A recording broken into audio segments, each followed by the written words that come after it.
Your digestive system is made up of a series of organs that allow your body to get the nutrients and energy it needs from the food we eat. As food travels down through the digestive system, it is broken down, sorted, and reprocessed before being circulated around the body to nourish and replace cells and supply energy to our muscles. Digestion starts in the mouth, where chewing and saliva breaks down the food so it is more easily processed by your body. The pharynx is located right in the back of your throat. The soft palate and hard palate form the roof of your mouth. The soft palate is at the back of the roof, and the hard palate is the bony part of the roof closer to your teeth. The main functions of the soft palate are to aid speech, swallowing, and breathing.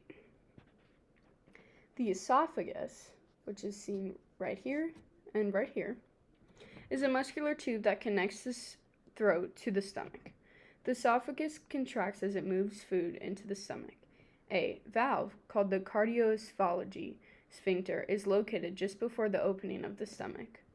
This valve opens to let food pass into the stomach from the esophagus, and it prevents food from moving back up into the esophagus from the stomach. The stomach, which can be seen here as well, is an organ with strong muscular walls. The stomach holds the food and mixes it with acid and enzymes that continue to break the food down into a liquid or paste. The small intestines, which are going to be located right down here, the pyloric sphincter makes up the entrance into the small intestines, but the small intestines are almost 20 feet long and is the workhouse of the digestive system. It will continue to break down food and enzymes released by the pancreas and bile released from the liver, which the liver is right around here. It is made up of 3 segments: the duodenum, which continues to break down the breakdown of food, the jejunum, which is right here, and the ileum, which is right here, which are mainly responsible for the absorptions of nutrients. The ileocecal valve is a sphincter muscle, which is going to be right around here. It is an important organ,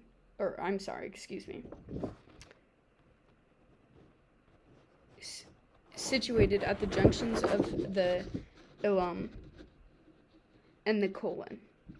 Its function is to allow digested food materials to pass from the small intestines into your large intestines, and your large intestines are going to be this thicker valve right here. The spleen is the largest organ in the lymphatic system, which is located right around, it's going to be behind here mostly.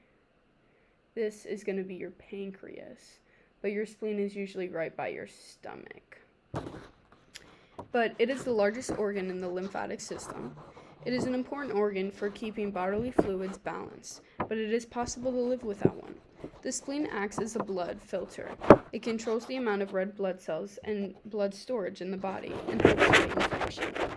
Your pancreas, which is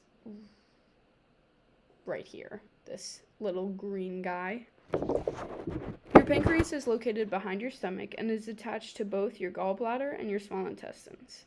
Among other functions, the pancreas aids in digestion by producing digestive enzymes and secreting them into the duodenum.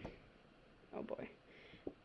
These enzymes break down proteins, fats, and carbohydrates. Your liver, which is in this diagram, is going to be located right here. An organ with many functions, your liver's 2 main responsibilities in the process of digestion are to make and secrete bile and to process and purify the blood containing newly absorbed nutrients that are coming in from the small intestines. Bile has 2 main purposes: to help absorb fats and carry waste from the liver that cannot go through the kidneys. Bile ducts. Bile made in the liver travels to the small intestines through the bile ducts.